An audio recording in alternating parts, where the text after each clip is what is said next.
ঘটনাটা ঘটছে। তখন কি আমি আসলে পাই নাই, এসে আমি আসার আগে ওখানেই যখন গুলি করছে ওইখানেই সাথে সাথেই গুলি করার পরে ওইখানে স্পট ডেড। হসপিটালে আনার পরে ওনারা চেষ্টা করছেন, বাট মানে ওইখানে যতটুকু জানতে পারলাম যে উনি কোনো রেসপন্স করে নাই। আর গুলি করার সাথে সাথে যখন ফার্স্ট গুলিটা করার পরে যে দৌড় দিয়ে যখন ওদিকে গেছে, আরেকটা করছে, পড়ে গেছে, পরে উঠানোর পরে তখনই আর কি ওই সাথে সাথে।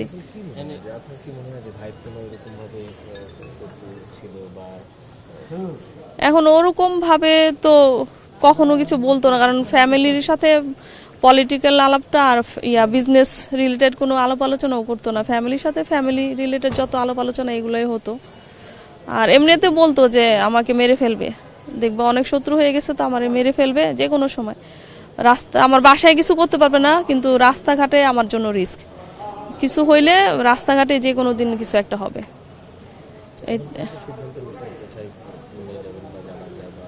এখন তো এখান থেকে যে পার্টি অফিসে যাবে পল্টনে, ওখানে জোহরের পরে জানাজা দিয়ে তারপর ওইখান থেকে আমাদের কারণ বাজার আমরশা মসজিদে ওখানে জানাজা দিয়ে আজিমপুর ওখানে মাটি দেওয়া হবে।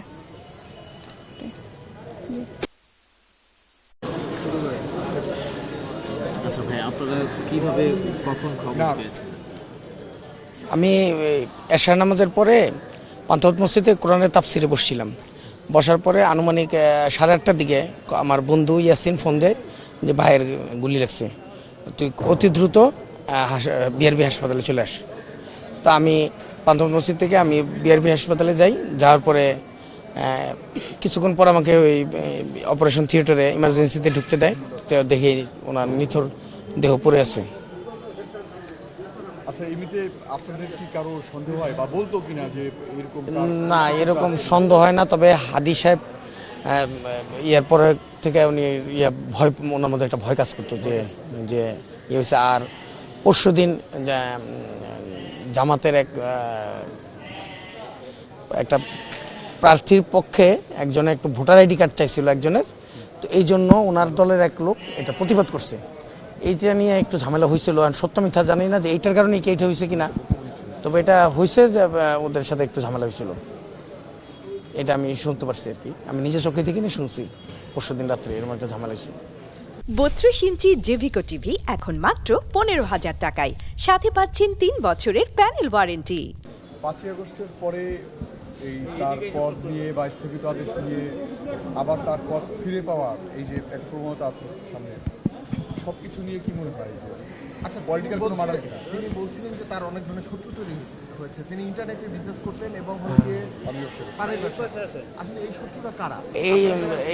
এই মহল্লায় এই ধরনের নাই। আর মহল্লায় তো ব্যবসাটা, মহল্লার দিক দিয়ে কোনো সমস্যা নাই, এটা আমার মনে হয় না আর কি, যেটা এখন আপাতত। আর বাকিটা তো আইন শৃঙ্খলা বাহিনী, ওনারা তো আমাদের থেকে আরো ডিপলি এটা করবে। আপনি কি হন? আপনি কি তার? উনি আমার বড়, আমি ছোট।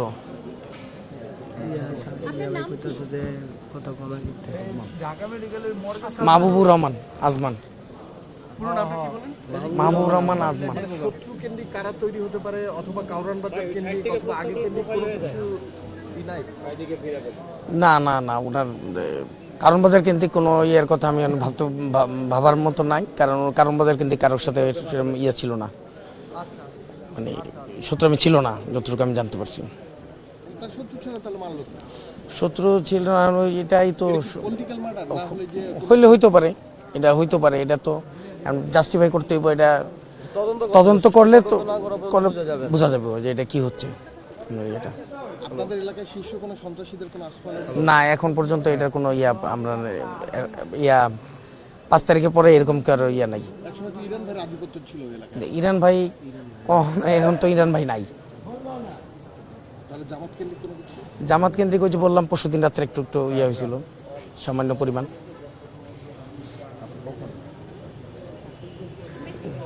আচ্ছা, আমরা এখন হলো মূলত সমস্যা হলো এখন পর্যন্ত মার্ডারের 16 ঘন্টা পার হয়েছে।